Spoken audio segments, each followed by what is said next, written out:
and join the conversation on The Wrecking Trade. Together, we can make a difference in the lives of men and boys in the Cayman Islands. Welcome to The Wrecking Trade, the radio show that provides a platform for a deeper understanding of issues affecting men in the Cayman Islands. Join us as we explore the low enrollment of men and boys in college classrooms, the absence of men in the church, and the absence of fathers in the home. Join the conversation as we help men find their place in the modern world. Through engaging interviews with experts and members of the community, we provide a clear picture of what healthy masculinity looks like as an example for boys and girls. Our mission is to provide a voice for men, to help them navigate the challenges that they face and provide hope for a brighter future. So tune in and join the conversation on The Wrecking Trade. Together, we can make a difference in the lives of men and boys in the Cayman Islands. Welcome to The Wrecking Trade, the radio show that provides a platform for a deeper understanding of issues affecting men in the Cayman Islands. Join us as we explore the low enrollment of men and boys in college classrooms, the absence of men in the church, and the absence of fathers in the home. Join the conversation as we help men find their place in the modern world. Through engaging interviews with experts and members of the community, we provide a clear picture of what healthy masculinity looks like as an example for boys and girls. Our mission is to provide a voice for men, to help them navigate the challenges that they face and provide hope for a brighter future.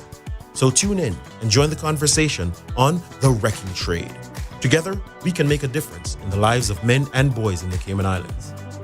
Welcome to The Wrecking Trade, the radio show that provides a platform for a deeper understanding of issues affecting men in the Cayman Islands.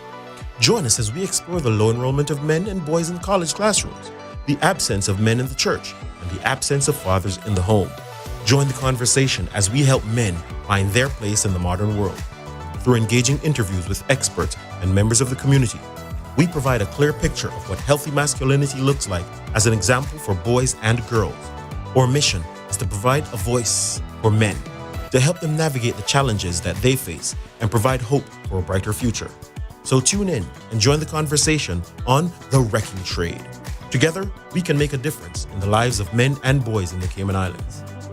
Welcome to The Wrecking Trade, the radio show that provides a platform for a deeper understanding of issues affecting men in the Cayman Islands.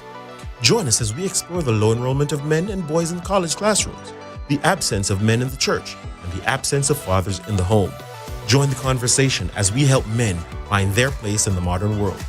Through engaging interviews with experts and members of the community, we provide a clear picture of what healthy masculinity looks like as an example for boys and girls.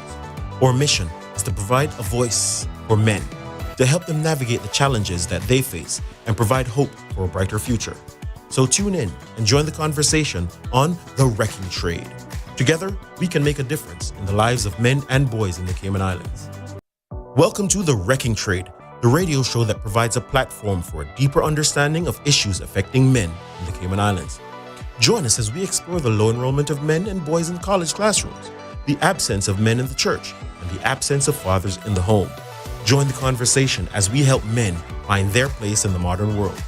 Through engaging interviews with experts and members of the community, we provide a clear picture of what healthy masculinity looks like as an example for boys and girls. Our mission is to provide a voice for men, to help them navigate the challenges that they face and provide hope for a brighter future. So tune in and join the conversation on The Wrecking Trade. Together, we can make a difference in the lives of men and boys in the Cayman Islands. Welcome to The Wrecking Trade, the radio show that provides a platform for a deeper understanding of issues affecting men in the Cayman Islands. Join us as we explore the low enrollment of men and boys in college classrooms, the absence of men in the church, and the absence of fathers in the home. Join the conversation as we help men find their place in the modern world. Through engaging interviews with experts and members of the community, we provide a clear picture of what healthy masculinity looks like as an example for boys and girls. Our mission is to provide a voice for men, to help them navigate the challenges that they face and provide hope for a brighter future. So tune in and join the conversation on The Wrecking Trade. Together, we can make a difference in the lives of men and boys in the Cayman Islands. Welcome to The Wrecking Trade, the radio show that provides a platform for a deeper understanding of issues affecting men in the Cayman Islands. Join us as we explore the low enrollment of men and boys in college classrooms, the absence of men in the church, and the absence of fathers in the home. Join the conversation as we help men find their place in the modern world. Through engaging interviews with experts and members of the community, we provide a clear picture of what healthy masculinity looks like as an example for boys and girls. Our mission is to provide a voice for men, to help them navigate the challenges that they face and provide hope for a brighter future. So tune in and join the conversation on The Wrecking Trade. Together, we can make a difference in the lives of men and boys in the Cayman Islands. Welcome to The Wrecking Trade, the radio show that provides a platform for a deeper understanding of issues affecting men in the Cayman Islands.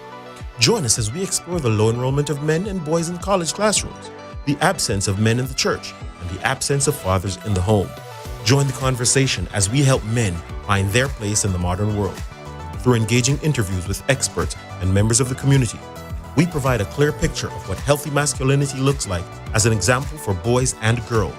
Our mission is to provide a voice for men, to help them navigate the challenges that they face and provide hope for a brighter future. So tune in and join the conversation on The Wrecking Trade. Together, we can make a difference in the lives of men and boys in the Cayman Islands. Welcome to The Wrecking Trade, the radio show that provides a platform for a deeper understanding of issues affecting men in the Cayman Islands. Join us as we explore the low enrollment of men and boys in college classrooms, the absence of men in the church, and the absence of fathers in the home. Join the conversation as we help men find their place in the modern world. Through engaging interviews with experts and members of the community, we provide a clear picture of what healthy masculinity looks like as an example for boys and girls. Our mission is to provide a voice for men, to help them navigate the challenges that they face and provide hope for a brighter future. So tune in and join the conversation on The Wrecking Trade. Together, we can make a difference in the lives of men and boys in the Cayman Islands. Welcome to The Wrecking Trade, the radio show that provides a platform for a deeper understanding of issues affecting men in the Cayman Islands. Join us as we explore the low enrollment of men and boys in college classrooms, the absence of men in the church, and the absence of fathers in the home. Join the conversation as we help men find their place in the modern world. Through engaging interviews with experts and members of the community, we provide a clear picture of what healthy masculinity looks like as an example for boys and girls. Our mission is to provide a voice for men, to help them navigate the challenges that they face and provide hope for a brighter future. So tune in and join the conversation on The Wrecking Trade. Together, we can make a difference in the lives of men and boys in the Cayman Islands. Welcome to The Wrecking Trade, the radio show that provides a platform for a deeper understanding of issues affecting men in the Cayman Islands. Join us as we explore the low enrollment of men and boys in college classrooms, the absence of men in the church, and the absence of fathers in the home. Join the conversation as we help men find their place in the modern world. Through engaging interviews with experts and members of the community, we provide a clear picture of what healthy masculinity looks like as an example for boys and girls. Our mission is to provide a voice for men, to help them navigate the challenges that they face and provide hope for a brighter future. So tune in and join the conversation on The Wrecking Trade. Together, we can make a difference in the lives of men and boys in the Cayman Islands. Welcome to The Wrecking Trade, the radio show that provides a platform for a deeper understanding of issues affecting men in the Cayman Islands. Join us as we explore the low enrollment of men and boys in college classrooms, the absence of men in the church, and the absence of fathers in the home. Join the conversation as we help men find their place in the modern world. Through engaging interviews with experts and members of the community, we provide a clear picture of what healthy masculinity looks like as an example for boys and girls. Our mission is to provide a voice for men, to help them navigate the challenges that they face and provide hope for a brighter future. So tune in and join the conversation on The Wrecking Trade. Together, we can make a difference in the lives of men and boys in the Cayman Islands. Welcome to The Wrecking Trade, the radio show that provides a platform for a deeper understanding of issues affecting men in the Cayman Islands. Join us as we explore the low enrollment of men and boys in college classrooms, the absence of men in the church, and the absence of fathers in the home. Join the conversation as we help men find their place in the modern world. Through engaging interviews with experts and members of the community, we provide a clear picture of what healthy masculinity looks like as an example for boys and girls. Our mission is to provide a voice for men, to help them navigate the challenges that they face and provide hope for a brighter future. So tune in and join the conversation on The Wrecking Trade. Together, we can make a difference in the lives of men and boys in the Cayman Islands. Welcome to The Wrecking Trade, the radio show that provides a platform for a deeper understanding of issues affecting men in the Cayman Islands. Join us as we explore the low enrollment of men and boys in college classrooms, the absence of men in the church, and the absence of fathers in the home. Join the conversation as we help men find their place in the modern world. Through engaging interviews with experts and members of the community, we provide a clear picture of what healthy masculinity looks like as an example for boys and girls. Our mission is to provide a voice for men, to help them navigate the challenges that they face and provide hope for a brighter future. So tune in and join the conversation on The Wrecking Trade. Together, we can make a difference in the lives of men and boys in the Cayman Islands. Welcome to The Wrecking Trade, the radio show that provides a platform for a deeper understanding of issues affecting men in the Cayman Islands. Join us as we explore the low enrollment of men and boys in college classrooms, the absence of men in the church, and the absence of fathers in the home. Join the conversation as we help men find their place in the modern world. Through engaging interviews with experts and members of the community, we provide a clear picture of what healthy masculinity looks like as an example for boys and girls. Our mission is to provide a voice for men, to help them navigate the challenges that they face and provide hope for a brighter future. So tune in and join the conversation on The Wrecking Trade. Together, we can make a difference in the lives of men and boys in the Cayman Islands. Welcome to The Wrecking Trade, the radio show that provides a platform for a deeper understanding of issues affecting men in the Cayman Islands. Join us as we explore the low enrollment of men and boys in college classrooms, the absence of men in the church, and the absence of fathers in the home. Join the conversation as we help men find their place in the modern world. Through engaging interviews with experts and members of the community, we provide a clear picture of what healthy masculinity looks like as an example for boys and girls. Our mission is to provide a voice for men, to help them navigate the challenges that they face and provide hope for a brighter future. So tune in and join the conversation on The Wrecking Trade. Together, we can make a difference in the lives of men and boys in the Cayman Islands. Welcome to The Wrecking Trade, the radio show that provides a platform for a deeper understanding of issues affecting men in the Cayman Islands. Join us as we explore the low enrollment of men and boys in college classrooms, the absence of men in the church, and the absence of fathers in the home. Join the conversation as we help men find their place in the modern world. Through engaging interviews with experts and members of the community, we provide a clear picture of what healthy masculinity looks like as an example for boys and girls. Our mission is to provide a voice for men, to help them navigate the challenges that they face and provide hope for a brighter future. So tune in and join the conversation on The Wrecking Trade. Together, we can make a difference in the lives of men and boys in the Cayman Islands. Welcome to The Wrecking Trade, the radio show that provides a platform for a deeper understanding of issues affecting men in the Cayman Islands. Join us as we explore the low enrollment of men and boys in college classrooms, the absence of men in the church, and the absence of fathers in the home. Join the conversation as we help men find their place in the modern world. Through engaging interviews with experts and members of the community, we provide a clear picture of what healthy masculinity looks like as an example for boys and girls. Hello, and welcome to another awesome episode of the Wrecking Trade. I don't know what's happening right now. To the Wrecking Trade, I'm Robert Lynch, and boy, do we have an incredible show prepared for you.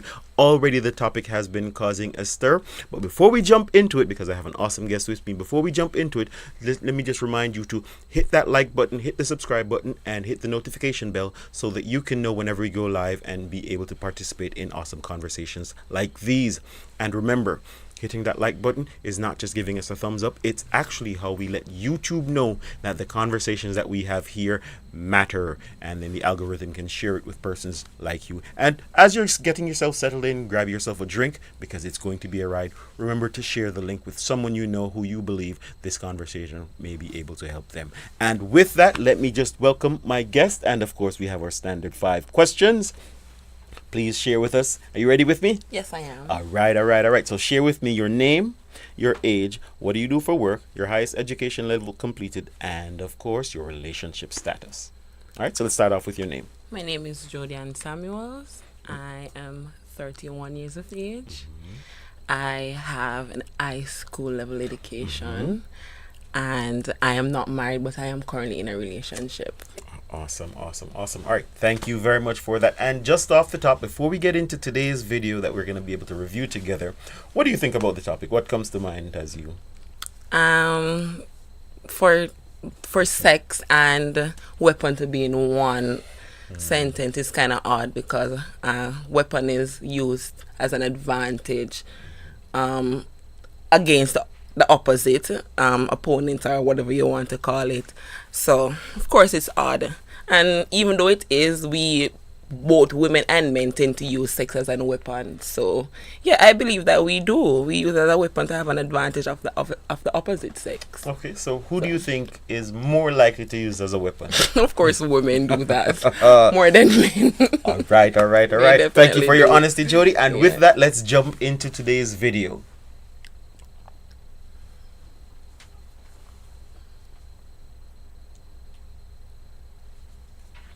We are going to talk sex.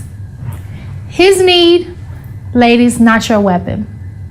Let's talk about the males and how they need sex. Now, when I say need, I truly mean need. It's something that's inbred in their DNA. It's not a want. It's not something that they get excited about and want to have once in a while. It is something that helps them function.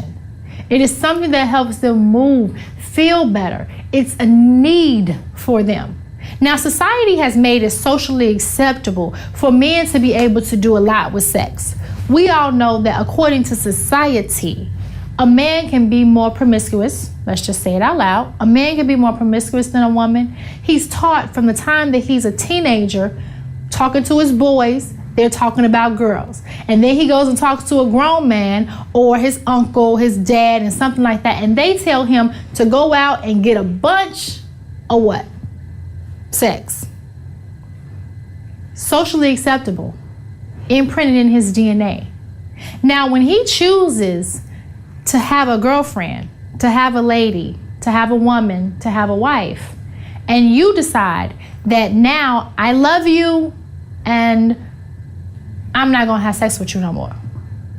Ladies, you have just completely jacked up his whole world. He don't understand that. Why wouldn't you want to give him any? Why wouldn't you want to have sex? Some of the reasons that we don't want to have sex.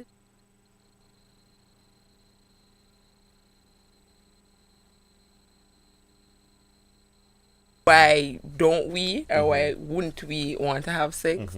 Because we know, as she said, we know it's a need, right? It's a need for men, as we need to eat food. Sex is like that for men, and because we are aware of that, we use it as a weapon. We use it to get whatever it is that we want. Use it as an advantage.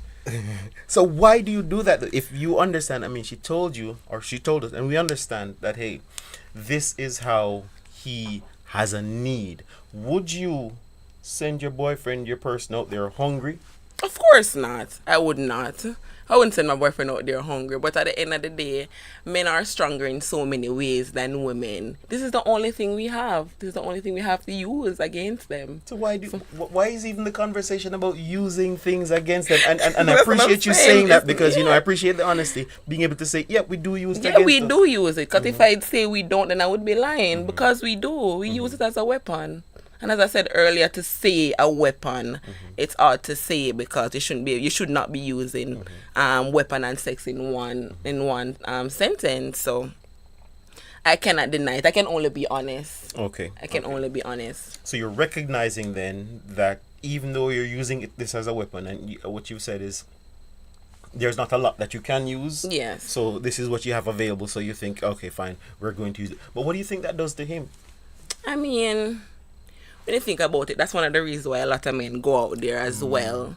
Because if you're refraining from having sex with your partner, which is a need, it's something that they have to have, and you're not giving it to them, then of course, what we expect. So, in everything in society, and men go out there and the household not having fathers and all of these things, it might come from just that simple thing, just using sex as a weapon. So I don't know, I guess we put ourselves at a disadvantage.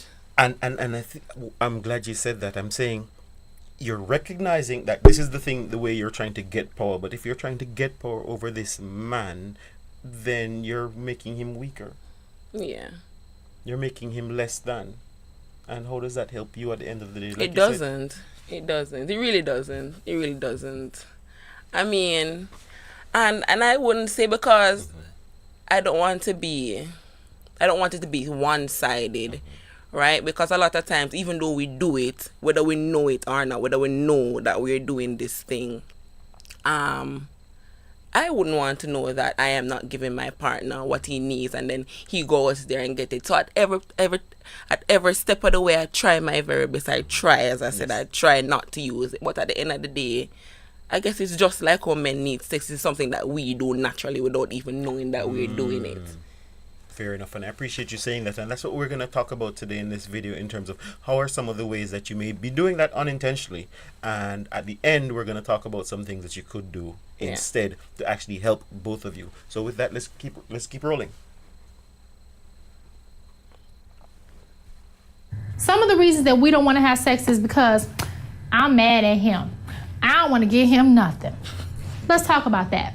So, he did something wrong to you, and right now you're not emotionally feeling him. Let's even say he apologized to you. In his eyes, his apology meant that he squashed it. He apologized. And you said that you forgive him. But yet, you still don't want to be intimate with your man. Notice I say your man, because this is your man, right? That you don't want to share your body with. That he needs to have to feel valuable, to feel accepted. It's a form of acceptance to him when his woman chooses to have sex with him. When she chooses to want to have sex with him. So now you're saying, I'm mad, I'm emotionally not there. Well, ladies, I just want to tell you, you need to get it together. You need to emotionally get your connection back together. Because at this particular point, it's not him, it's you. True. He said, I'm sorry. You said you forgave him. So now what's the problem? The longer you hold on to not giving him sex, the longer you're putting a separation between you two. Because sex is a form of communication. It's a form of communication that draws him closer to you, that draws you closer to him. He needs it. It's a way that he talks to you. It's a releaser for him. Stresses. We never know what our men go through in any given day. They're not going to tell us everything. So when he comes in and he's stressed, and you can just see the stress on him, or he's quiet, he's drawn back, sometimes you might be able to help him. You might be able to help release what he has going on. Ever thought about it like that? And with that, we'll pause. It's empowering to him, lady. I mean, I completely agree with what she said, because I see it that way as well. And because of that, I don't use it for very long. It's not used for extended periods of time. As a matter of fact, I can't use it for long. I can't help but to not use it. So even though I try, it doesn't always work. It doesn't work for me, because as she said, it's a language. It's how we communicate. And if we're not communicating, then what are we doing? You know? So I agree with what she's saying. There's no disagreement with what she said there. You said right there that you use it sometimes, and again, sometimes intentionally, sometimes unintentionally, but you don't use it for an extended period of time. What do you consider to be an extended period of time? Let's see if that aligns with what men consider to be an extended period of time. Men consider one night an extended period of time. That's what I would think. So, and for me, I cannot go very long. I can't go 2 days, especially if my partner comes to me in that manner. I'm not gonna say, oh, I'm not gonna shun my partner. I say, oh no, or anything like that. So I'm not on for that. I'm not on that.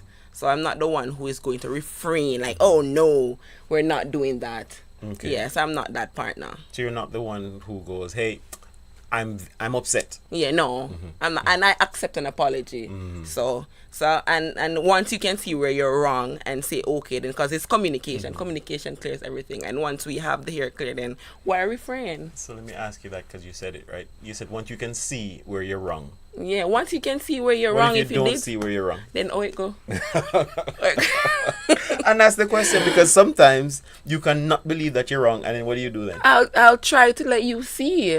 I'll try to show you where you went wrong in my eyes, because sometimes you can't say you're wrong as a person and you can't see where you went wrong. And if I can point out the areas where I believe that, okay, then this is where you went wrong, and I can't, of course I might feel some kind of way within that moment, but if you can't see where you're wrong, you just can't see where you're wrong. How long can I refrain from having sex with you for? Because you can't see where you did something wrong, and we're in a relationship, we have to compromise. And that's so powerful, because that's the part that we miss sometimes. Sometimes we think that we're carrying this grudge. We're supposed to resolve the problems overnight, but we haven't resolved them. They've been running for a week. In that moment, are you able to go, hey, you know what? I know I'm still upset, but he still has a need. Just like, even though we're upset, we still need to eat food. Yeah. Even though we're upset, we still need to have sex. Yeah. I can see it. Yeah. I can look past that. And make sure that we're having that communication, Yes. because in and of itself, the sex, as she said, And just the sex in itself clears all of that too sometimes, because all of the animosity that is built up from whatever dispute we might have had, the sex alone clears all of that. You even forgot that you had a dispute. So it's very important. ladies, and you hear Jody telling you. So what we're talking about here is real things. Yeah. All right, let's get right into it. Empowering to him, ladies. It can make him feel like he can go out and conquer the world. Helping him start his day, end his day, middle of the day. However you feel, do it. Go out and do it. Let him know you love him in the way that he needs to be loved. Let him know that you, his woman, care for him in the way that he naturally, inbred in his DNA, needs to be loved. It's not a weapon for you to hold on to and you're going to give it to him and you're going to ration it out when you want to.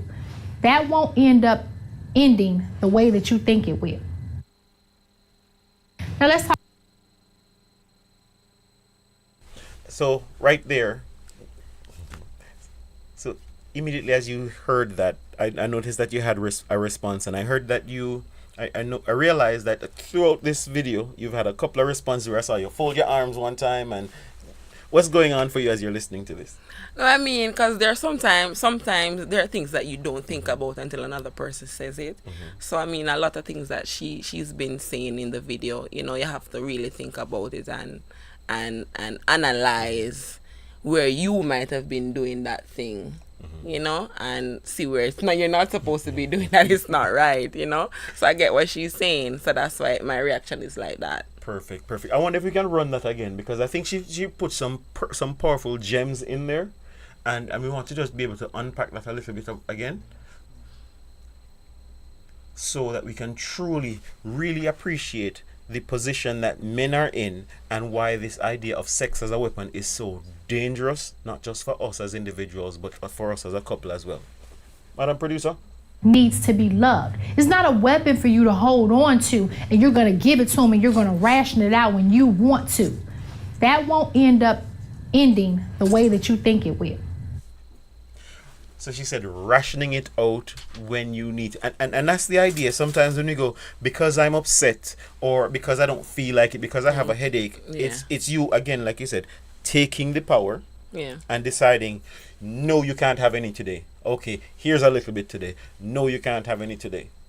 And when she says, that won't end well, a lot of times I've experienced that where it builds such an animosity within my relationship, withholding sex from my partner, and what's the word I would use? I wouldn't want to say furious. I wouldn't want to say it's furious not getting sex. But it comes with a lot of negative energy that you really don't want within a relationship, and it drags that because you're refraining from having sex, and it extends and expand the situation more than what it really actually is. So she has a valid point when she say it turn out to be more than what you actually intend for it to be. And that's so powerful, because if the idea is sex is that release for the man, she mentioned earlier that, hey, you might not know what his tensions are, what he's been through, all the things that are going through, and so he has all of this built up negative energy from the day, and he's looking to you now for that connection, to find that peace, to find that in your arms he can just take off his armor, but then you go, nope. Yeah. What are we doing to the man? It's devastating. It's what a powerful word. Yeah. Devastating. I mean, you're essentially wounding him. He's coming home. He's being beaten and battered by the rest of the world, and looking to connect with you. Where he's supposed to be getting comfort, he's being shunned and so what he's saying. Yeah, what she's saying. So I see you holding your head. because this is something that I do like. It's a thing that we do as women, as I said earlier on in our conversation. We do it, even though sometimes we might not do it intentionally, but it's something that we do as women. We do it a lot, actually. We do it quite a lot. So we're drawing weapons regularly. Yes. So I see conviction happening. I see, like, hey, you need to change your ways. You need to change it. All right. So hopefully by the end of this program, your ways would have been changed. It has a lot of thinking to do, man. A lot of thinking to do. All right, let's jump right into it. Now let's talk second point. I'm tired. I got the kids. I got work. I got this. I got church. I got that. Understandable. I got 2 kids myself. Run a whole business. I get tired. But I made a commitment to love somebody. I made a commitment that I want a loving relationship. So in my commitment of having a loving relationship, I have to communicate love in the form of intimacy, if I'm tired or not. Now, I don't know about you, but I heard that sex, when you actually have it, the connection in itself gives you energy. It gives you life. So you may start tired, but once you get into the act, you're going to feel a whole lot better.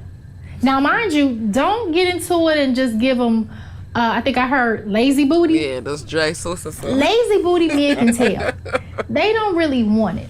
They'll take it because it's probably been like something stupid, like 2 weeks to a month since you've actually done it. Who does that, But though? ladies, it shouldn't be that long. I think men have about a 3-day span where they just get to the point where they're irritated now, they frustrated. I've even seen men whole personality change because they ain't got none. You can kind of tell. That's true. 3-day span is the longest that you should be going without loving on your man. And hear me say, loving on your man, because it's a form of love for him. Again, communication, empowering. You're accepting him. His lady wants to have sex with him. There's nothing bigger to a man than a woman that actually desires him, that wants to be with him. You all complain about men looking at other women or men getting excited when another woman looks at him. She's desiring him. She's showing him he's accepted. She's wanting him. Are you wanting him? Are you desiring him? Are you showing him that you love him in the form of intimacy? Because you can't get mad at him for something that you're not doing. You can't get mad at him because you're claiming that you always tired and he go out and get that from somewhere else. Now, mind you, I'm not condoning him going somewhere else. I'm just helping you come to grips with how you're helping cause that and how you can fix it. It's really simple. You love him anyway, right? All right, and we pause right there. So anything that jumped out at you from there? I do notice, the audience may not have seen when she said that person's not having sex for 2 weeks or a month. You're like, who does that? Yeah, because this is a long period of time to not give your partner what he needs, because it's a need. I just said 3 days is the most, and I think that's still a lot too, because I've never actually refrained from having sex with my partner for 3 days. That's a lot. That's a long time. So who goes a week and a month without having sex with their partner? That's a good question, right? And here's the thing. What is it that causes you to want to hold on to that connection, want to be able to recognize that, hey, this is a need for him and it's a need for our relationship? How do you work through that in your head? How do I go again? How do you work through that in your head to say, hey, or I mean, from time to time you'll have these conversations and persons will go, she mentioned, hey, you have a headache or we had a fight, or persons will give different reasons. Acknowledging that it's a need, because if you don't acknowledge that this is a need, then you'll feel like it's okay to refrain, because if you don't know that it's actually something that you need, then you're not going to see the need to do it, if you get what I'm saying. So if you don't acknowledge that it's a need, then you're going to be able to go a week and a month without doing it. Perfect. And so there's a woman watching right now. She's looking at the screen and she's saying, but my head is hurting, or the kids, I am overwhelmed, or all of these things. Are there valid reasons to withhold? No, they're not. They're not valid reasons, because at the end of the day, as she said, if you're not giving your partner what he needs and he goes out there, then it's going to be another issue. So why not prevent that from happening by just having sex with your partner to not cause another, even if not a even worse issue than what you have in your household when your partner go outside of a relationship. And I guess if you've connected it to need, hey, if you wouldn't send him out there hungry, then why would you send him out there, in need, when you know that there are other women out there who want to give him food? Exactly. Who looks at him like a snack. Like, so, yeah. I just said other women are going to be looking at him. There are other women who's going to be throwing themselves at him, because women do these things as well. So if you're sending him out there with this need, with this hunger, he's going to want to feast. Right? So you can't blame them. As she said, she's not condoling it, but you can't blame them if they go out there to get what they need. Can't blame them. So if I hear what you're saying, then you're saying if a woman allows that to happen, then she's actually putting him in danger, putting him at risk, and thereby putting their whole relationship at risk. Of course, yeah, she is doing so if she's refraining from having sex for a week and a month. That's crazy. That's just crazy. I don't agree with that at all. Look at them and tell them she's... Yeah, I don't agree with that at all, girls. Ladies, no. So what does she need to do? Stop it! Stop! You need to stop. All right, let's continue. Last but not least, let's talk sympathy sex. That's my name for it. I made it up. I'm going to call it sympathy sex. Sympathy sex is when you really don't feel like it, really don't want to, and you just lay in the bed, do whatever. Who wants to be desired like that? You don't even want to be desired like that. You don't want him to do something like that to you. A reaction to that. Are you guilty of some sympathy sex? Yes, I am actually. I am, and I should say you don't want that for yourself. So, and it's true, I don't want that, because I am furious if that happens. Like, why am I getting sympathy sex? You don't want me, you don't like me, you don't love me. Forget what I'm saying. So, and we do it, and it, as she said, they might take it anyways because it's a need for them. But there is no attraction to sympathy sex. So what are you offering at the moment? What are you really offering? So to answer that question, let me put it back to you to go. So why do you do it? Why do you allow that to happen? As I said earlier, sometimes you do these things and you don't even realize what you're doing. Because if she didn't really point it out just now, I probably wouldn't have thought about it in that way. So we do these things and not know that we're doing them unknowingly. Okay. A lot of times. So you may find yourself in a situation where hey, the sympathy sex is happening. You didn't realize it the whole time, but now you're realizing it. What does that realization do for you? Does it tell you that the awareness? I guess I'm gonna change it. It's gonna cause me to pay attention more. That's what it's gonna cause, and then I hopefully try to change it. Because I'm not gonna say, of course, it's gonna change. It's not gonna change right away. But once you practice something, right? Of course, it's gonna automatically come in place. So. It's going to cause me to think about it, of course, and then try to adjust that in whichever way I can. Okay, so if there's a woman who's watching and she's found herself guilty of some sympathy sex and doing some of the things that we've talked about today, what would you say to her? As I said, as the same thing I would do, think about it and practice not to do it as much as you can. Even though we don't control our own feelings, we don't have control of our emotions, right? And most of the times when we're giving sympathy sex is because we're either upset, tired, I should say, or having a headache. I would just do it because we know that it's a need for you guys. We just have to acknowledge that what we're doing at the moment is not very appealing and try to adjust that. And then, so going forward, then how would you change it in your head? Because here's the thing, and if I bring it back to food, if you know he likes a nice home cooked meal, but because you're tired, you just throw him some crackers and some cheese, right? I mean, he's gonna eat it because he's hungry, but that's not something that makes him want to come home in the evening because he's not looking forward to crackers and cheese. What would you do to help you to get your head in that space so that you can shift away from the sympathy and you get engaged so he can fully, yes, I love the meal that she prepared for me? I mean, I'm not sure what I would be able to do, because at the end of the day, as you said, men like to be wanted. They like to lay on their back and get all of this loving. I don't know why they feel as if they're the only one who wants to be loved or feel wanted. Not that they don't know that we want to feel loved or whatever, but they make it seem like it's one-sided most of the times, right? So if you come now as my partner, right, and you want to have sex with me in that moment where I might be upset or tired or whatever the case may be, there are things that you can do to as the partner, as the male, to drive me to do whatever it is that you like within our sex life, right? So if I am upset, there's things that you can do towards the male to make it make me more enthused to want to have sex with you. All right. So without getting too explicit, what are some of the things that a man could do? Foreplay is everything within sex, and no matter how I'm speaking for myself here, everybody. No matter how upset I am, once foreplay starts, all of that fades away because I'm caught up in all of what's going on within that moment. So, and I'm not someone that dwells. I don't dwell on stuff very long, and I don't hold a grudge. So for me, it's very easy to come out of that mood. So it's not gonna be very hard for me.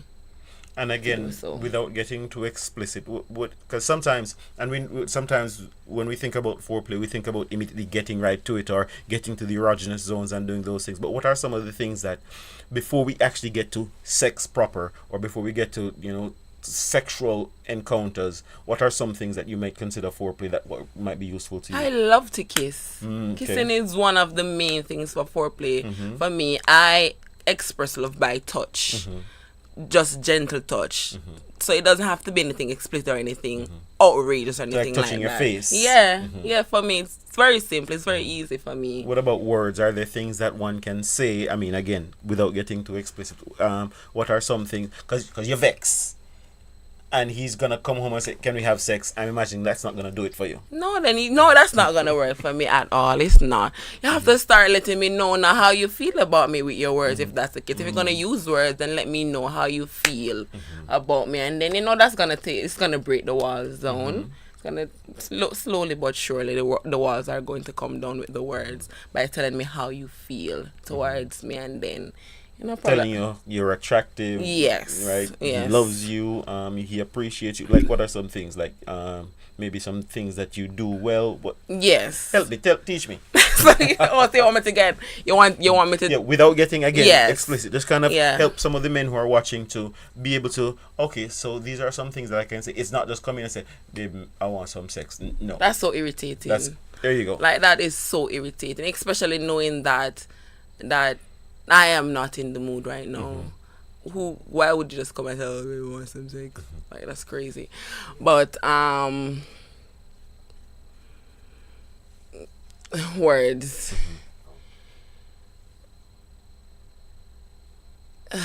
What would you need to hear to help you to transition, to help you to bring down those defensive walls, those anger walls to go? Or what? Touch more works for me. Touch more works for you. Okay. Touch more works for me. Touch your face. Yeah. Hold your hands. Yeah. Touch more works for me. I'm not as much as chatty as I am right now. When it comes to that part of my relationship, I'm not very chatty. I'm not a chatty. No long talking. Yeah. I'm not a very chatty person. So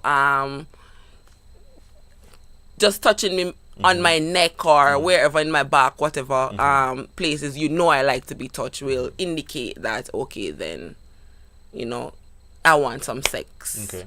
So then we have to say, oh, I love you, or you're pretty, or any of these words. That's just for me. Touch works for me. Even when you're upset? Yeah, express love by touch. Yeah, of course. Even when I'm upset, I'm not gonna shun you or shake you off or anything like that. I'm not that person. So I'm not going to do that. It's not hard to come to me as a partner if I'm upset, because I'm not gonna embarrass you in any way. Even if no matter how mad I am, I'm not going to do that. So it's easy to come to me with a touch or whatever it is. That's interesting. This is not in the video. We were going to talk about this today, but because you said it, let me just raise it. What do you think is the single most important thing to a man? In regards to? In regards to just him being a man, in regards to you being a part of his life, what do you think is the single most important thing to him? I mean, you kind of said it right there, but... I think the single most important thing to a man in a relationship? Yes. Being a man, feeling like they're playing the masculine role, I guess. I'm not sure what you're looking for. I like that you went there playing the masculine role, and I guess I'm trying to have you unpack what the masculine role means to you. Oh, okay. I mean, masculinity means different things for different men. Because for my partner, being masculine is being able to provide whatever it is that you might need as a woman, and you're not having to go out there elsewhere or whatever. That's what masculinity means to my partner. So for different persons it varies. Actually, it's the same pretty much for most men, and what you've just basically unpacked is respect. And that respect of knowing that, hey, he's providing for you and you don't have to go anywhere, because when you have to go someplace else, it's like he becomes a little bit smaller. Yes. So he's losing respect. Yes. And you just mentioned that he can always come to you. That means no matter what the situation is, even when you're upset, you're still providing that respect. Yes. Perfect. Powerful. So let's see. So no sympathy sex. That's off the table. That's off the table. Let's continue. So why would you do that to him? He can tell, ladies. We may be more emotionally connected, but that's their language. Most of the men, if you were to give them the quiz on the 5 love languages, all of them have sex. They have something else, but all of them, probably 95%, have sex as a love language.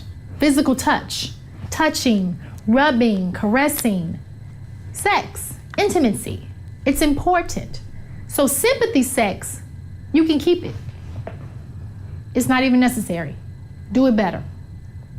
Do it better. And I'm not gonna say don't do it at all, because you need to do it. Just do it better. Get cute. We get all dainty and cute to go out in public and look at the world.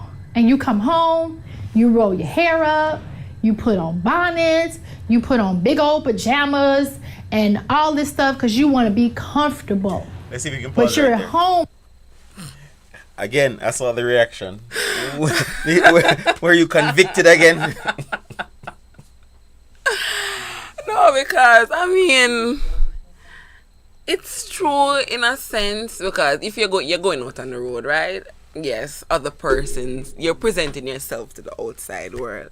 You don't feel the need, because you already have your partner within your household and whatever. I guess you don't feel the need to doll up for your partner, because I guess your partner already knows. And I'm just thinking, I'm trying to strip it down here. You don't feel the need to do all of that because your partner already knows. But if you're going out on the road, you feel like you have to put your best face, your best clothes, all of these lovely things outside of your house. So let's unpack that, because I guess you mentioned that and you're thinking about that from a female perspective. But how does he feel about that when every day, you wake up in the morning and you get dressed and you put on your best and you put on your best face and your best clothes and you make sure everything looks good for your co-workers and the other men out the street, and I've gone to work all day, right? Work on construction site with tough men and whatever it is, and then come back home, and rather than seeing a soft, nice figure all dolled up for me, I see a big old nightie and tired? I mean, I'm not a big old 90 person, but I mean, I don't put my best when I'm home. I don't do as much as I would do if I'm going out on the road. Because I said I don't see the need to do that. Is there a need to do that? Absolutely. There So is? why are you not looking good for me? If I'm the most important person in the world to you, why am I not getting your best? You have a point. You have a point. But we're at home. We're at home. It's just you and I. Yeah, and I'm the most important person in the world. We don't get your best at home. You don't get our best. I see Janine throwing some words from from the penny section over there. You don't get our best at home. And so here, let's have that conversation. How do we make sure that we're giving our best to each other? Right? Because here's the thing. Part of that attraction, part of that pull, part of that draw, part of that connection, part of that desire comes from seeing you desirable. Because if you're being desirable for your coworkers, then you're unearthing desire in them, and then when you come home and look like an old lady, then desire is falling with me. So how do we fix that? And to your point, you're right. As men, we also need to put in some work too to make sure that that beer belly not coming in. And we just put on some old clothes and walk around. Yeah, like you're not dung in your mouth for your mustache and all of these lovely things. Because you need some desire for us as well. You know, Yes. sure, you can do your duty as a woman and make sure that, hey, because it's a need, you're going to do what needs to be done. But you want some help. And as men, we need to start making sure that help is provided, making sure that we look good, making sure that we smell good, making sure that we're putting our best so that when you come home too. Yeah. And I'm here thinking about it. I'm like, why don't we actually do that? Why don't we put our best when we're at home? Because I have household clothes that we wear, lingerie that women wear, and I've never worn these. Like, I don't put them on. I buy them, but I don't put them on. And why don't I put them on? I'm just here thinking, like, why don't I dress up or put my best face when I'm home? Why don't I do that? I don't know why I don't do that, actually. Come to think of it. And I can, but why don't I? Isn't that I don't have the energy? Am I too tired? I don't know. You have the clothes. Yeah, I have them. It's not like I don't have it. So I really don't know. So even as you unpack that, think about this then. So how does that man feel? Especially since he knows that you have them. A lot of times he's like, he's drilling me to put them on. A lot of times. And Sometimes I'll put them on and just model around or whatever when it's requested. And when it's requested by him. But if not, then it's forgotten that they're there. Then why do I keep having to tell you that I'm hungry? I why do I have to keep right? telling you to put some food on the stove? True. So true. How do you think that feels for me to say you need to tell you that you have to look good for me? Yeah, when you don't have to tell me that you're hungry to prepare some food because you need to eat. It feels like you're not interested. You have a point. You have a point for here. granted. No, I'm not. It's just, I guess it's not realizing. It's feeling as if you have your partner at home and you already have that person. So why? Because I remember when my partner and I first started dating, I always try to look my best. Always try to smell my best. Always. I know it's just meh. But guess what? He'll see you putting on your nice perfumes and picking out your nice outfit to go out to work. Yeah. The other day, I was getting ready to go on the road on my day off. And I'm not one who normally just put my best on to come in the town or whatever unless it's a special occasion. I actually dressed my best. And I got the side eye like... Wait, why are you... Exactly. Like, who you dressing up for? Yeah, like, why? And I just wanted to feel good that day going out on the road. I just wanted to feel like I was looking my best. But I got the side eye. Exactly. Mikey, they're asking for who? Because Yeah. if you're not putting on the clothes that you bought for me, but you're putting on your best so you can feel good to go out there, for who? Yeah. And So- for yourself. I mean, most No. of the time. No. See, do we keep coming to this part of the conversation? I do it for myself. No. We don't do it for ourselves. No. I mean, certainly in your head you might think that you're doing it for yourself, but you do it. But if you were doing it for yourself, you could do it in the house. Yeah, I feel good in the house. But if you're going out and you're doing it because you like the attention you get when you look good on the street. Yeah. Some men whistle to you, some women look at you and say, wow, I wish I look as good as her. All of these things make you feel good. Yeah. So you want to do it for the attention, but why are you trying to get other people's attention and not mine? Yeah, and affirmation is always good. So you have a point. I'm not gonna dispute as to what you're saying. You have a very valid point. I hear Janine wincing in the back that you're agreeing with me and thinking. No, but the thing is that I'm not biased when I'm not a very biased person when I'm talking. I try to see it from the other person's standpoint as well. And as I said, if I agree with you, then I agree with you. I'm not biased when it comes to. And so you understand it's a need for men. You understand that even though you've been guilty of some of these things, you can recognize the challenges that it may place on the relationship. Yes, because it does. every time I look at you and you're putting on your best, going out the street, and then you come home and you're just giving me, like you said, meh, it might start to feel like you're doing it for somebody else and you don't care about how I feel. Yeah. And then that may also lead to the sympathy sex. You know, when you come in the bed, it's just the meh. Yeah, and these as things opposed can to become spicing it up. Yeah, and for the long haul, it can cause disruption in your relationship. So these are some things that I have to think about because I do these things quite a lot. Not for very long though, but I do them because I'm a very emotional person and. Sometimes emotions can get the best of us as women. It's not just me. Women are very emotional beings. So, and our emotion is what drives us to do whatever it is that we do sometimes. So how do you bring those emotions into subjection, under control? Subjection? Yes, man. If your emotions are telling you, you need to be mad at the man, you need to bring them into subjection so that you can know, okay, fine, that's not going to help us. Because emotions can lead you astray. True. You feel like you need to be upset, you feel like you need to, but then doing that can cause problems. Yeah, and a lot of time we have to stop and think because, as I said, the emotions cause us to do things that we don't really want to do. And then afterwards we're sorry that we did it.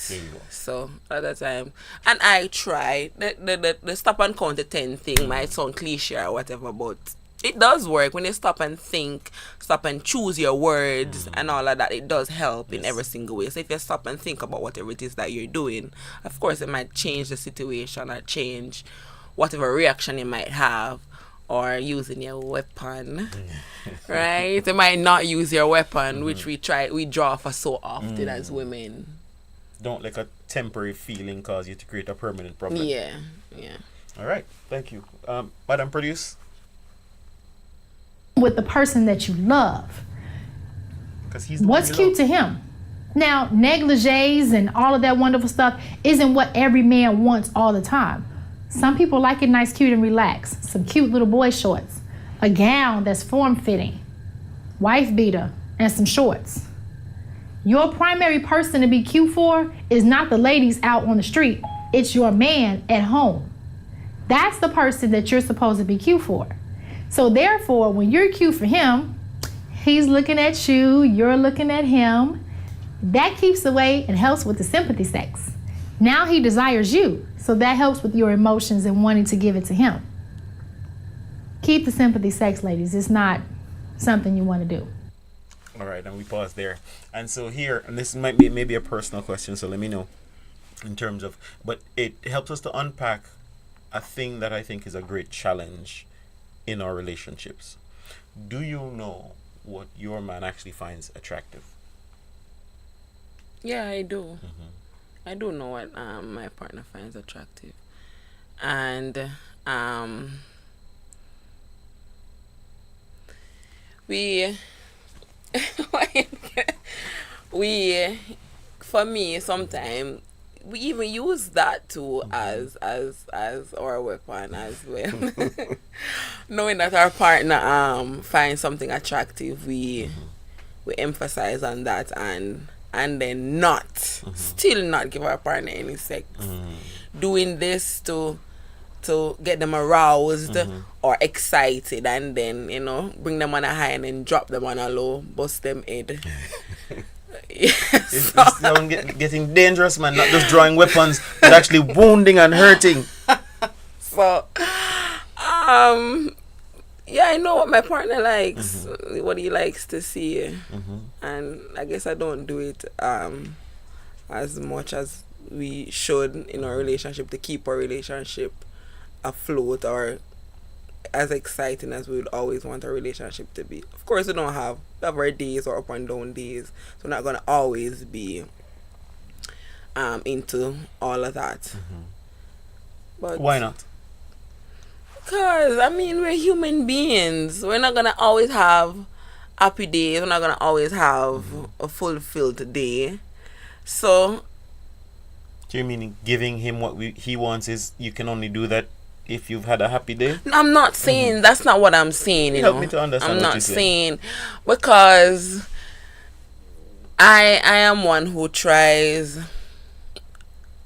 I just one of them day. That's my saying. I just one of them day, right?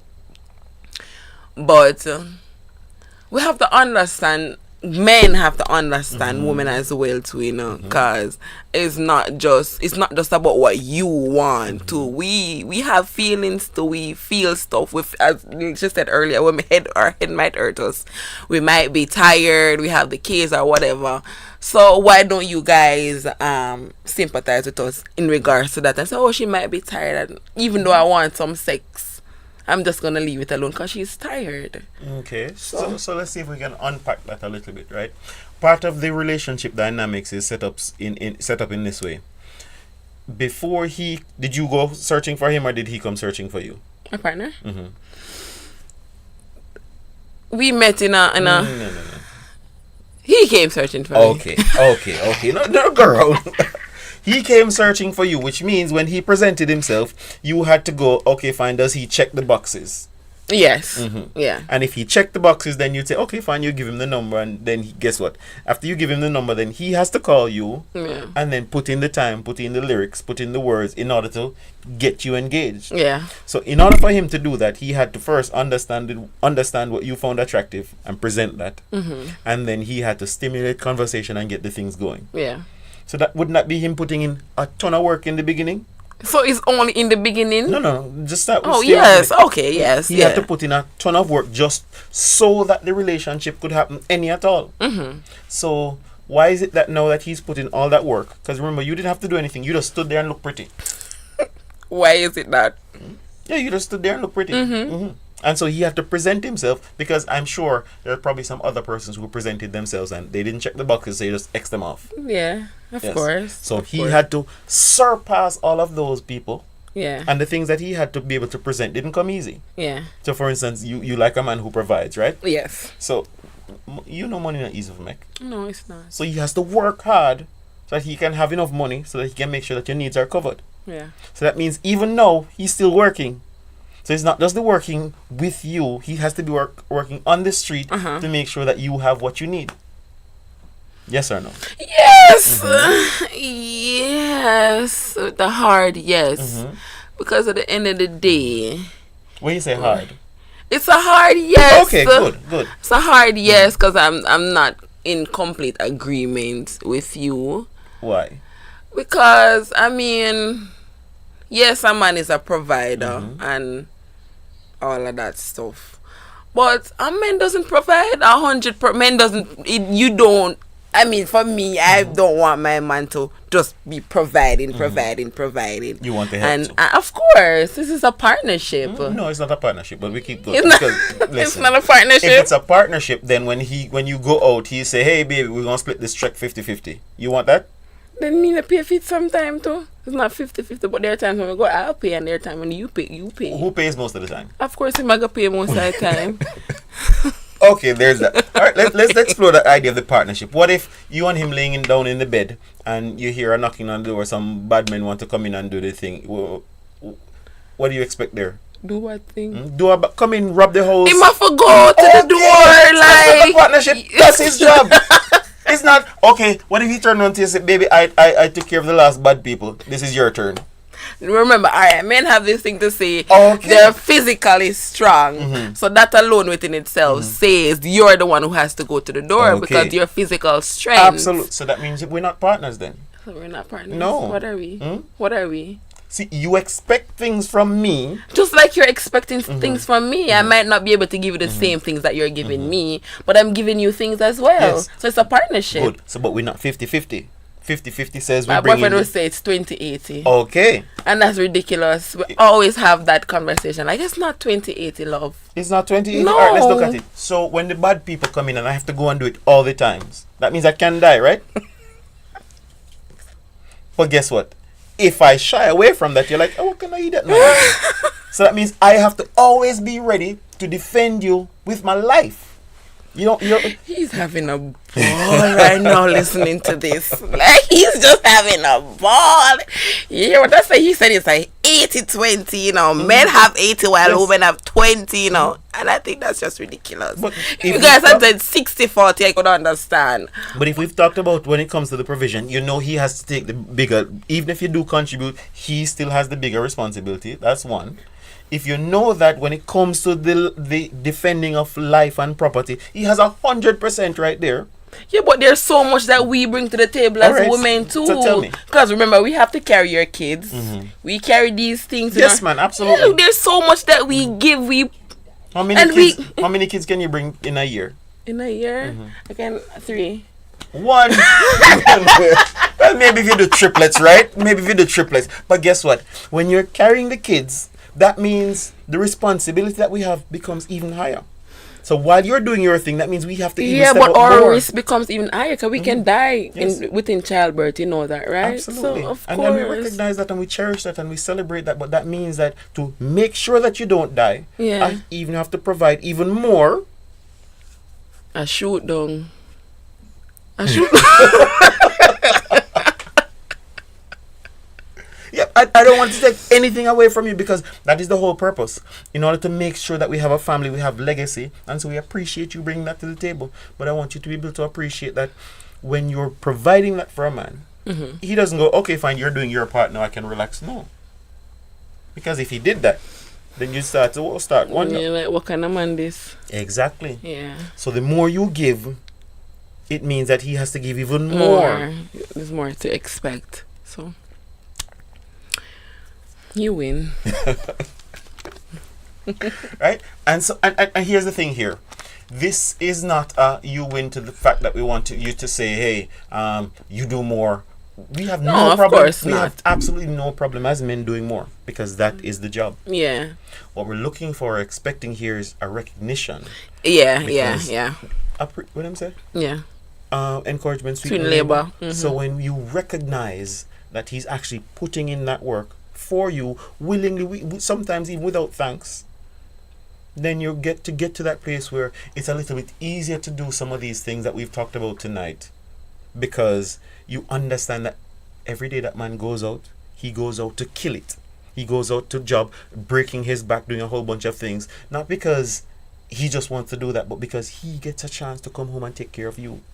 He gets a chance to make sure that the bills are paid. The roof is there to protect you and the children, so that you don't have to worry about that.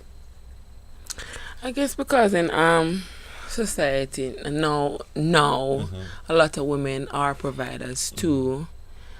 It kind of it breaks the margin there. Yes. Because a lot of women are providers, and they go out and they work and they do as much as the men do, just the same, and put as much to the table as a man will bring to the table financially, because we can't talk about physical strength and all of that stuff.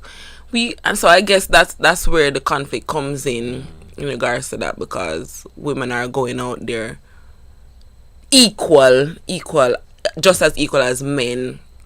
So do you want to do that though? Of course not. Not really. If I could just lay down and not do anything and just everything being provided for me, and I just be this stay-at-home person and just take care of the household and your sexual needs and our kids and the food, of course I would do that. Okay.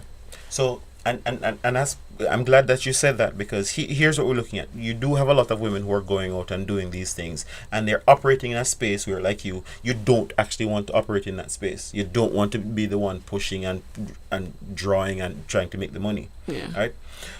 And the world has told us a lie where this is concerned. It's told you that you have to. But what if there was even more power in you being able to stay home and provide for his needs, so he could work 4 times as hard when he goes out? Yeah, but if that was the case, then, but that isn't the case. Why is it not the case? Because I haven't seen that being proven in any case. And here's the thing. What if it's not being proven because in the back of your head you're still figuring out that, hey, you still have to do all of these things, and so you're not actually, like she's saying, giving him the love and the attention and the care that he needs to be able to accomplish more? I don't know what to say to that, because I have to see that. I would have to see that happening first, and I guess it contradicts itself, because if you're not giving him as much for him to go out there, he's not gonna go out there to show you that this is possible. So I don't know how that would actually work out. Fair enough. And here is where I talk to men and say, sometimes it may not necessarily be fair to ask women to have greater faith than us. Sometimes maybe we have to push a little bit harder to go out there and make some more money, so that we can offer you the gift of submission, offer you the gift of being able to relax and be able to let go. I mean, it can be a challenge for some people to go, if I don't contribute to the bills, I'm not going to feel like a whole person, or feel like I'm contributing. Is that something that you struggle with? Can you truly, because and this is the other side of the equation for men, they'll go out and push harder and make more, and then go, okay, fine, here, I do want you to stay home so that we can make sure that as we're building a family, the family is fully cared for. But then when that option is now presented to you, you go, but I still want to work. Not in that case. Why am I pushing myself that hard then? I guess a lot of women experience with men being providers solely, they tend to abuse, and abuse the power. That's a word that gets thrown around a lot. I don't like that word, because with that word we've tried to call a whole bunch of things abuse. He gave you $1,000 instead of $1,500. He's abusing you. No. Like for example, and you use the word submission. I don't really love that word. I'm not a lover of being submissive. Right? And I guess Why? Because I mean, it just sounds like there's a whip over my back. I don't know why, but that's how it feels when it comes across, when you say when a man wants a woman to be submissive. Like, what is submission? What do you want when it's time to go to my bed? I just get up and I go to my bed. What is submission? That's a great question, and I love that you answered that. And I love that you framed it how you did, because you're saying as soon as the word is mentioned, you automatically got this picture of a whip over your back. Where did you get that image from? I don't know, actually. I don't know where it came from. And for the same for many women, because we're having a conversation this weekend with some women, and that seems to be the same picture that keeps coming up. But I can categorically say that no man believes that. No man actually needs you to be his helper or needs you to be his slave, right? And submission from the male perspective is actually a gift. The gift of being able to provide for you, to protect you, to take care of you. Just like you said, and you said it at the beginning of the show, he takes pride in knowing that he's taking care of your needs. Yeah. And that's what submission is for men. To be able to, I know I can take care of all of these things, and my wife, my partner, my person looks to me for these things. Okay. So it's not that she needs to do them herself. She trusts me enough to look to me for those things. That's what submission is for men, you know. Okay. So as simple as he wants to open the car door for you. Yeah. Right? But if every time he comes around to open the door for you, you've already opened it for yourself, then that's the absence of submission. Yeah. Because in that moment, you're telling him, I don't need you, I can do it myself. Yeah, but when a lot of women are going out there and providing for themselves or providing for the household, then how does submission come in? But you don't want it. You don't want to do that. So as a matter of fact, I guess it's our perspective of... Hold on 1 second. That makes it even worse. Because you're doing something, you're putting yourself in a position that you don't want to be, doing something that you don't want to do. Why? Why are you doing that? So that you can take away that gift from I guess me? we don't want to be submissive because of what. I guess it's the way we think about it. As I said earlier, the way when I heard the word, it's just like having a whip. And when we think about being submissive and we don't want to be submissive, then we take away that from men, as I said, opening the door for ourselves. Because and I didn't look at it the way you put it across just now. And not allowing them to do that. Then when they don't open it for us, then we complain and say, "Oh, you never opened the door for me." So it's very contradicting, because it and I guess it's our perception, is the way we look at it. Because if I was looking at submission the way you explain it just now, then it would be okay. I would be fine to be a submissive woman. Be okay for me if I looked at it that way. But I don't look at it that way. I've never seen it that way. I never viewed it like that. So where is that image coming from? Because that's not coming from men. So where's that image coming from? It is because a lot of men tend to think because they're providers or they're doing everything for a woman, they're supposed to just do as they're told, or whatever.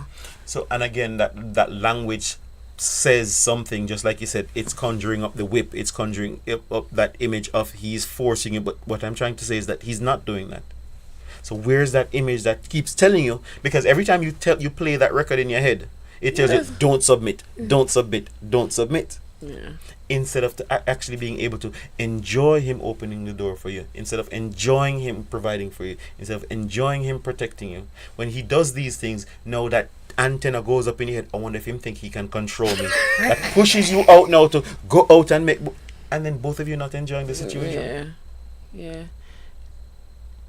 Which then also challenges you to go, rather than being able to appreciate him doing these things, you now have this negative image and go against all of that. So the man can't get any appreciation in his house.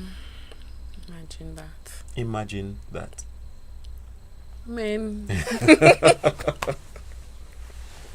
But I never thought of it like that, though. I never look at it that way. And that's what I wanted to unpack in terms of being able to help women to appreciate what men are actually saying and what they want out of the relationship. Because again, from this, wherever that source is coming from, that same source is telling you that the man wants to take advantage of you, the man wants to control you, the man wants to put a whip over your back. But all the man wants, is for you to appreciate him. That man, when he feels appreciated, like I told you, will climb mountains, scale great walls, slay dragons, because that thing is what was placed in men to protect you, to take care of all of these things. It's in us to do it. It comes out automatically. But when when it meets appreciation, it gets multiplied. Yeah. My partner, he's very sensitive as it regards to that, being a provider and all of that. If he feels like if he's not doing enough, it brings him down. Yes. It dampers his spirit if he feels like if he's not providing enough as a man. So again, I still have to look at it how you explain submission to me. And now I understand, like it gives me more understanding in regards to how he feels within that moment, feeling as if he's not providing enough as a man. So it's just it's causing me to think a lot right now. And that's the invitation as we're talking to women, to just kind of give some thought to, because it's not about you fixing something, or it's just being able to understand where the man is coming from. Because most men live in a space where women don't understand what they're going through, women don't understand what they have to do, and even as you said it just now, he feels like if he's not providing, he's not doing enough. And he says that a lot. You don't understand. Yeah. And realize that when he says that, he's not wanting you to go out and bring some more money to the table. He just wants you to be able to appreciate the work that he's putting in. Yeah. And if you just pouring a little bit of appreciation on that, he wants to go out tomorrow and make even more. Because he knows that the one he's doing it for actually appreciates it. Yeah. Makes sense. Does make sense. All right, so I think we've talked about all of the challenges. I think she has a recommendation. So maybe you might. What's your person's name? You want to share it or? Of course I would. It's me. Yes, man. Load him up, man. You're proud of him. Yes, Reggae, baby. I know you're watching because I told you to. And All right. yes. All right. So I think you're gonna like this part. So she has a wonderful suggestion. So let's roll it. Now let's talk assignments. I've had some ladies that have went a week, 2 weeks. One girl had even went a month. Poor baby. And I know some people have gone even longer without giving their man any form of intimacy. That's unacceptable. Unacceptable. What did I do? I told them that they needed to go on a sexathon. What's a sexathon? Get ready. So it's really simple. All you have to do is every day for the next 7 days, have intimacy with your man. Sex. 7 days, every day. And if you have enough time, do it twice a day. Now, if you haven't done it in a long time, you're gonna shock him. He's not even gonna know what's going on. He's definitely gonna think it's a trick there. But what it's going to do is it's gonna help bring your connection back. It's gonna help relax him and get you all back connected. I had a couple, the husband called me and told me, thank you, Maddie. He needed it. I talked to her, their relationship was 100 times better because she just chose to share herself with her husband, the man that she committed to love all her life, that she had been mad at, and I'm not going to do anything, which wasn't helping her at all. So that's your assignment, ladies. If you love your man, you want to keep your man, you want to fix your relationship. Trust me, he's seen this video and he is agreeing with me 1,000%. Go on a sexathon and then email me and tell me what happened. I've never gotten a response that it didn't work. All right. So what did you think about the assignment there? I mean, that's a good assignment. It's not a very hard one for me. Sexathon is what I do all the time. So, I mean, my partner and I have a very good, intimate relationship. Because, as you say, I understand for them sex is a need. So, if I go a day, I'm not going 2 days. Yeah, so sexathon is something good for women to have with their men. I think I believe in that too. I believe it's something that will help. In whichever case, yeah. And so you are then thinking, because it's not hard for you, you're thinking of going the double twice a day. Yeah, I do that sometimes too. For 7 days. I've never done the 7 days, but I'm gonna try it. I'm definitely gonna try and see what it does. If it has an impact. All right. Yeah. So what did you think about our conversation today? Because right now, as we kind of wrap up, what are your thoughts on all the things that we've talked about? I mean, definitely brought awareness to a lot of things that we do as women. Because as I said, we do things that we don't realize that we're doing. So it caused me to reflect on a lot of things that I might have done in the past with my relationship. And it's causing me to think a lot about that submission, being a submissive woman. So it's definitely it's going to cause me to think about that a lot. Because I've always, felt like I had, if I'm going to be a submissive woman, it's a whip over my back and I'm going to be controlled or whatever the case may be.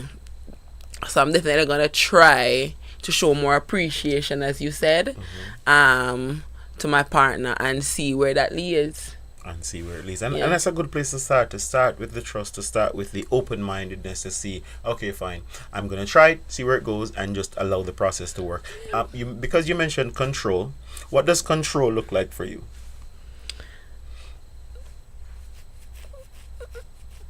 Doing something that I don't want to do it in the moment, and you're forcing me to do it. Okay, but what if that is necessary, though? I mean, if it's necessary, then I can understand. So, for instance, I'm a very understanding person. The man's job is to protect you. Yeah. Right. And hey, something's going on in Georgetown, and you want to go down to Georgetown, and the man is like, "No, we're not doing that." Me go vex, but me not go. Okay. I'm not gonna go. I might feel some kind of way, but I'm not going. Cause me going, then it's gonna cause some animosity because you told me not to go, and I don't want that, so I'm not gonna go. So I'm not gonna go. So what about your girlfriends? He may have some girl. Women don't like to admit this, but women sabotage each other's relationships. What? Women sabotage each other's relationships. You have some single girlfriends who they're miserable by themselves. Yeah. And because they're miserable by every time you tell them that, hey, you and dude having a problem, Yeah. their first response, well, left the boy. Yeah. No, nobody can. No, I'm not that person. I don't have friends where I share whatever issue I might have with my partner. Whatever issue I have with my partner is for us to resolve. I don't go there telling my friends my personal issues with my partner. Okay, so So, that's not because one as that- you said, they'll influence you as to things. Because right now in that moment, I might be upset and I'm telling you something, and you're telling me to leave my boyfriend. No, so I don't do that. Okay, so that's not not one very that healthy, So he no. won't have to tell you that, hey, you see Karen, I don't trust her. No, Leave her out. no. One that we talked about a couple weeks ago is sometimes when we make those phone calls, Yeah. right? You don't know where he is, and you maybe you're trying to prepare some dinner or do something special, and you know some women might find themselves calling, where then? No. My boyfriend has this thing. I used to call more than one time. If I call him one time, he'll say, one time. You need to call me one time. Once if I see the call, I'll answer you. And if I don't see the call, that means I missed the call. And once I see it, I'll call you back. And I only call one time now. And whenever he missed my call, he calls me right back. So if I call him one time and I don't get him, I don't think like, what is he doing or where he's at or anything like that. My brain doesn't run wild. We have that level of trust for each other where I don't And have to set that boundary. Yes. Like, don't call me 3 times. Yeah, Don't. yeah, and I don't Respect do it. right Yeah. off the bat. Yeah. Lovely. Yeah. I appreciate it. And so another thing that sometimes women tend to see as control might be him going, hey, guy friends. You have too much man friend around. I as you know, I'm a cosmetologist, and most of my clientele is males. They have a lot of male clientele. So my boyfriend is not one to have an issue with me having male friends or male calling me or anything like that. Cause I set that where I've earned whatever trust I've gotten from my boyfriend, and these things are something that you earn. Right? And if I've earned, then I have no need to constantly be assuring you. Right? Because I already set that. Because you've also set that boundary with those men to go, Yes. hey, just Yeah. like you're able to call his name on the show. Everybody knows who he is. Yeah. Mhm. Yeah. Okay. All right. It has been truly a pleasure having this conversation Most with you, definitely to was being share here. some of these things. Here's what I get a chance to do. How do I see a brand on your chest? How do Yeah. people connect? You said you're a cosmetologist, so talk to some customers who might want to benefit from your services. What are some of the things that you do? Also, I'm a natural hair specialist. We specialize in natural hair. You know, we're embracing, especially as Black women, our natural hair. Kinky, as you see, my hair is how it is now. We specialize in the treatments, length retention, and all of that. If you have natural hair and want to see it healthy and flourishing with your kinky hair, that's what we do there. No chemical based, and we're located next to Logix off Eastern Avenue. Okay. And who are we? New Growth Naturals. We're at New Growth Naturals. You can get to us at newgrowthnaturals.com. I'm Jody, and we're a team of 4. So when you come, you can ask for Jody, Sam, Nikita, or Chantel. We will be there. And how can they reach you besides the website? Can they call you? How do they? Yes, you can. I'm going to leave my contact number, which is 546. I forgot my number. Is that? Take your time. I don't call myself often as well. So I'm going to use the area code 1345-546-9284. And that's Jody. Jody at New Growth Naturals. Jody, it has been a pleasure. And your boyfriend's name again? Your person's Reggie. name? Reggie. Yes, I'm Reggie sure he's Manning. enjoyed how you've represented yourself and represented him Yes. here this evening. And that's one of the things that women don't always appreciate in terms of what you do, what you say, how you present yourself reflects on the man in your life. Of course it does. Right? And that either brings him more respect in the community Or cause him to lose respect. or cause him to lose respect. And so once you understand that, then and you conduct yourself in a way that brings him respect, listen, He wants to do even more for you. He wants to bless you. He wants to take care of you. He wants to do all of those things for you even more. And That's you, for sure. I'm sure he's just going to make sure you're happy tonight. 'cause- Yes, most definitely. So thank you again for coming out. Thank you for spending this time with us, and we appreciate you. It was a And pleasure. thank It was you very a much. pleasure. This has been the Wrecking Trade. I'm Robert Lynch. So remember, these things that we've talked about today, sex is not a weapon, so stop doing it. The man actually needs it. It helps him to be better for you. And so when he is better, when you put in that energy to make him better, then the situation gets better, the relationship gets better. And men, we have to do our part as well to make sure that that situation gets to be, we are both flowing into each other, we are growing together and growing stronger, so that there's power in our relationship, there's power in our situation as we build our families and as we stand up in the community as men. Masculinity, accountability, and responsibility. That's the mantra right here on the Wrecking Trade. This has been another awesome conversation. Until next time. Welcome to The Wrecking Trade, the radio show that provides a platform for a deeper understanding of issues affecting men in the Cayman Islands. Join us as we explore the low enrollment of men and boys in college classrooms, the absence of men in the church, and the absence of fathers in the home. Join the conversation as we help men find their place in the modern world. Through engaging interviews with experts and members of the community, we provide a clear picture of what healthy masculinity looks like